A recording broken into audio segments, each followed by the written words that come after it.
Nous sommes de retour pour ce 22e Forum des entrepreneurs, toujours ici à l'Orange Vélodrome à Marseille.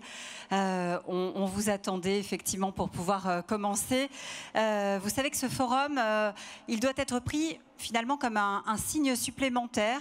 Réunir les entrepreneurs de la région, c'est important, c'est même essentiel. Dans une enceinte sportive, qui plus est, c'est prôner forcément les valeurs de cohésion, d'esprit d'équipe que face aux crises finalement, que nous venons tous de traverser collectivement, il est utile d'avoir toujours à l'esprit.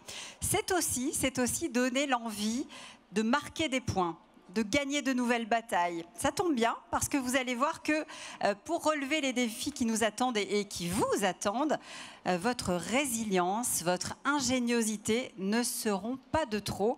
J'appelle à mes côtés Philippe Corsia, le président de l'UPE 13.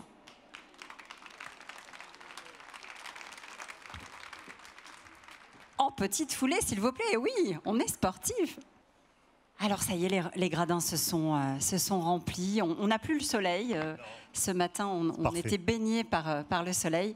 Je voudrais qu'avant de regarder devant nous, Philippe, on fasse un petit flashback. Parce que force est de constater qu'ici, à Marseille comme ailleurs, on vit probablement une période très troublée, complexe. Elle a commencé il y a 2 ans, évidemment, avec le Covid. Troublée notamment sur le plan économique. Alors je sais que l'INSEE a révisé sa prévision de croissance de 0,3%, de 0,3 points pour 2022 à 2,6 contre 2,3 au départ, mais malgré tout, l'économie a l'air de ralentir. Comment va le moral des chefs d'entreprise ici à Marseille et dans la région? Comment est-ce qu'on résiste? Tout d'abord, Raphaël, si vous me permettez, je voudrais encore souligner le succès de ce 22e Forum des entrepreneurs. Un grand succès qui prouve que notre territoire est dynamique, que les entrepreneurs et les entreprises ont envie et ont besoin de se rassembler. Donc pour moi, c'est un véritable plaisir et une fierté de voir tous ces entrepreneurs présents ici. Alors un 22e Forum, 3200 participants. C'est une vraie réussite pour l'UPE 13 et pour toutes ces équipes que je félicite parce que quand on organise un forum comme ça, il faut la mobilisation de toutes les équipes. Et c'est exactement ce qui s'est passé pendant ces 3 mois. Et on a eu la chance d'avoir des personnalités très inspirantes, nationales, internationales. Et aujourd'hui, nous pouvons dire que ça devient un forum national avec 3000 personnes. Je pense que nous sommes juste derrière la REF. Donc c'est quelque chose d'important pour ce rendez-vous économique sur notre territoire. Alors à votre question, comment va le moral des chefs d'entreprise? Si vous me l'aviez posé hier, je vous aurais dit moyen. Quand je vois aujourd'hui, quand j'ai pu voir l'ensemble des chefs d'entreprise, des entrepreneurs, ravis de se réunir, ravis de pouvoir échanger, je me dis qu'on a de bonnes chances de voir notre économie continuer à augmenter et à grandir. La problématique, c'est qu'on est rattrapé par des crises dures. Nous avons vécu une crise sanitaire terrible, effroyable pendant 2 ans.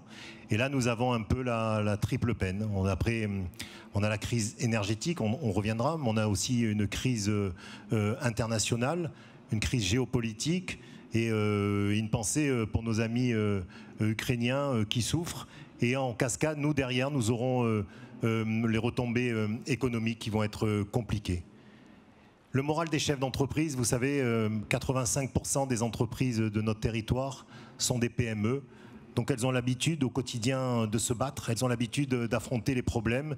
Et donc la résilience des entreprises est extraordinaire. Et moi, je dois vous dire que je suis toujours bluffé par les différents échanges que je peux avoir avec les entrepreneurs.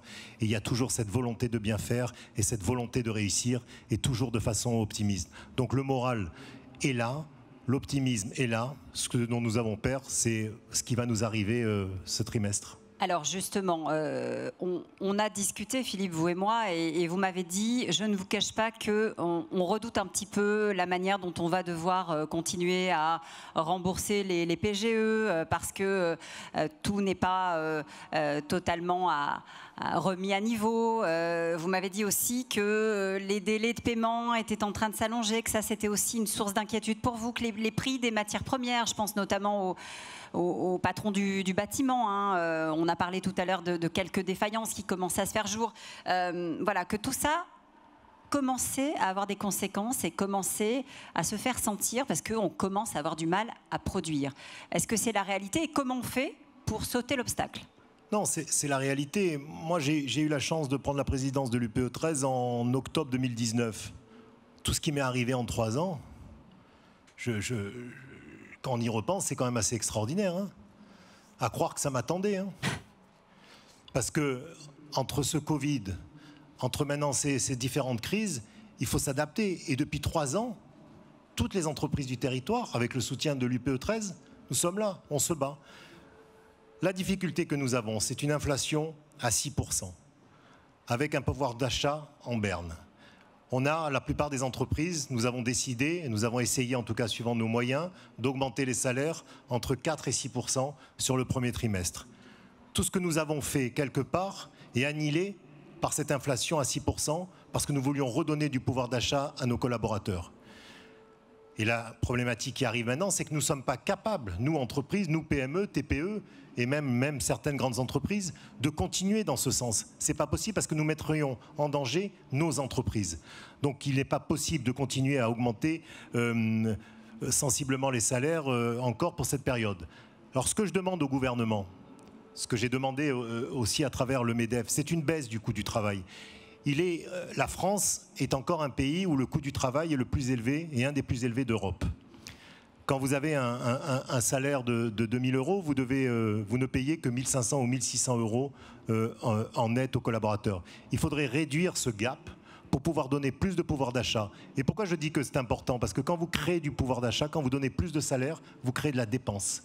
Et donc vous créez un PIB plus important pour la France qui permettrait de pouvoir continuer à faire face à ces crises. Ce matin, Olivia Grégoire était avec nous. Je lui ai posé la question, bien évidemment, hein, sur justement l'effort que pouvait consentir le gouvernement.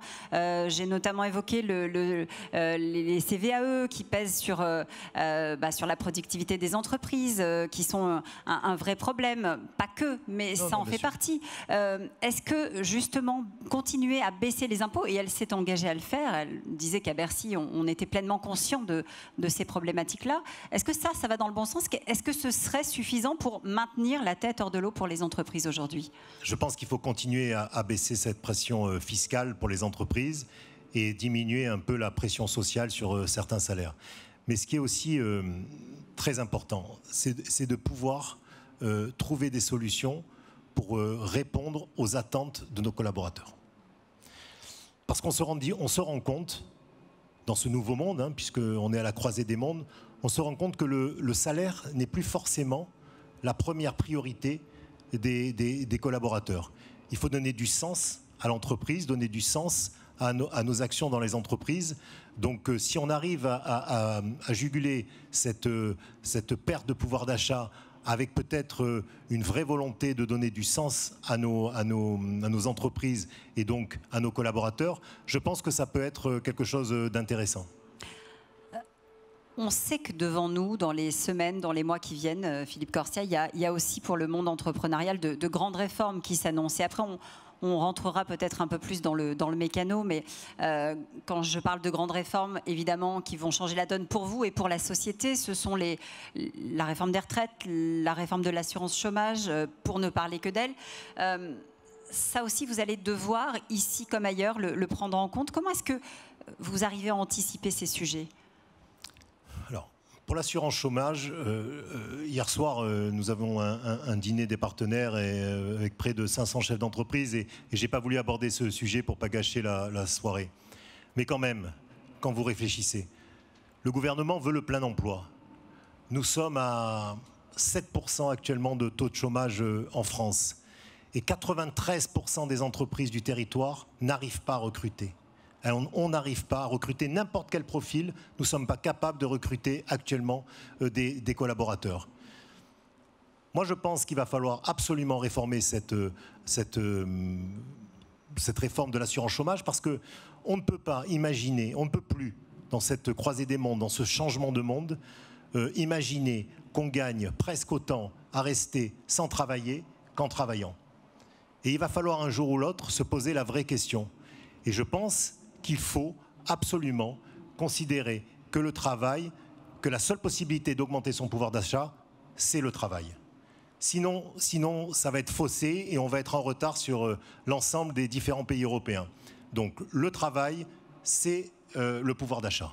C'est la seule possibilité. Et donc à l'UP13 et au niveau national, on a fait un peu remonter toutes ces actions que nous essayons de mettre en place. Alors évidemment, nous accompagnons, nous voulons développer l'embauche chez les jeunes par différents mouvements, par différentes volontés en tout cas des chefs d'entreprise de le faire. Et on va essayer de continuer dans cette marche en avant pour pouvoir intéresser les jeunes qui sont l'avenir du territoire. Alors, je vous ai souvent entendu dire, Philippe, que nos entreprises ici, en région sud, étaient résilientes. C'est quoi être résilient aujourd'hui et en quoi c'est peut-être encore plus nécessaire aujourd'hui qu'hier, compte tenu justement des difficultés que traversent les entreprises? Vous avez évoqué les problématiques d'emploi, il y a aussi les problématiques d'énergie. Comment on fait pour systématiquement être encore résilient, trouver la ressource nécessaire? Mais c'est la force du territoire. Hein. C'est la force du territoire. Je n'ai jamais vu d'entreprise aussi résiliente que notre territoire. On est un territoire qui continue à grandir. On est un territoire qui affronte les crises.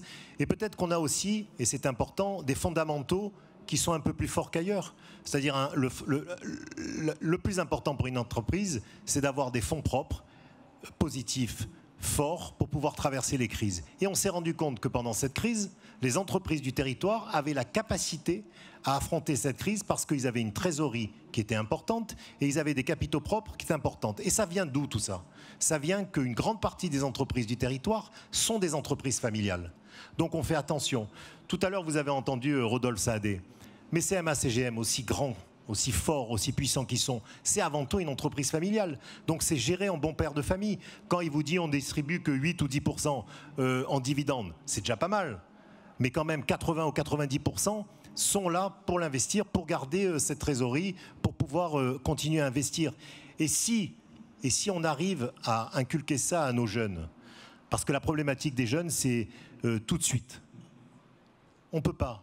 On peut peut-être aller vite, mais il ne faut pas confondre de vitesse et précipitation parce que derrière, ça peut vous revenir en boomerang. Donc l'idée d'une entreprise familiale, c'est l'idée qui devrait prévaloir sur l'ensemble des entreprises. On fait attention, on se développe, mais on se développe à son niveau. Et que ce soit toutes les grandes entreprises du territoire, je pense bien sûr à Honnête, je pense à CMA, je pense à toutes ces entreprises, elles ont la fibre. Elles ont une fibre patrimoniale. Et c'est ça le secret de notre territoire. Et c'est pour ça qu'on traverse mieux la crise. Mais comment est-ce qu'on fait pour que sur le territoire, il y ait peut-être encore plus de solidarité, qu'on joue encore plus collectif, notamment entre les entreprises, les grandes entreprises, les grands groupes, et puis les plus petites. Vous dites parfois il y a des délais de paiement qui s'allongent parce que les donneurs d'ordre d'un côté, parce que les petites entreprises n'osent pas demander leur dû, en quelque sorte. Comment est-ce qu'on fait pour que la courroie de transmission fonctionne mieux? Il y a quelques années, l'UPE13 et la Chambre de commerce, nous avons créé ce Top 20. Top 20, c'est toutes les grandes entreprises du territoire qui font plus de 100 millions de volume d'affaires avec énormément de collaborateurs. Et là, on est allé les chercher, nous, UPE13, pour leur demander d'aider ces TPE-PME de faire de la préférence régionale. Moi, territoriale même, j'ai pas peur de le dire. Je préfère qu'une entreprise, une grande entreprise du territoire, travaille avec une TPE, une PME des Bouches-du-Rhône, qu'elle aille aller chercher les mêmes compétences à Metz, à Lyon ou ailleurs. Moi, je suis quelqu'un du territoire, je défends mon territoire et je défends mes entreprises du territoire. Et c'est pour ça qu'avec avec ces grandes entreprises, on est là pour accompagner ces TPE, PME. Et on a créé plein d'événements comme ça, où il y a des échanges entre les achats des très grandes entreprises et les PME, TPE, pour pouvoir continuer à créer de la valeur et de la richesse sur ce territoire pour les TPE. Quand vous avez, comme une entreprise, quand vous avez des TPE, PME qui pèsent 85% ou 80% du nombre d'entreprises inscrites au RCS, vous êtes obligé aussi de travailler avec eux. Et c'est l'essentiel et c'est l'essence même de mon combat. Oui, est-ce qu'il faut peut-être penser à la réévaluation des prix dans la chaîne de sous-traitance? Est-ce qu'il faut peut-être que ça fonctionne mieux au niveau des donneurs d'ordre privés? Est-ce qu'il y a des efforts à faire dans cette direction? Parlons-nous vraiment, hein, parlons-nous en sincérité. Oui, il y a des efforts peut-être à faire, mais il y a aussi beaucoup d'efforts à faire sur les marchés publics.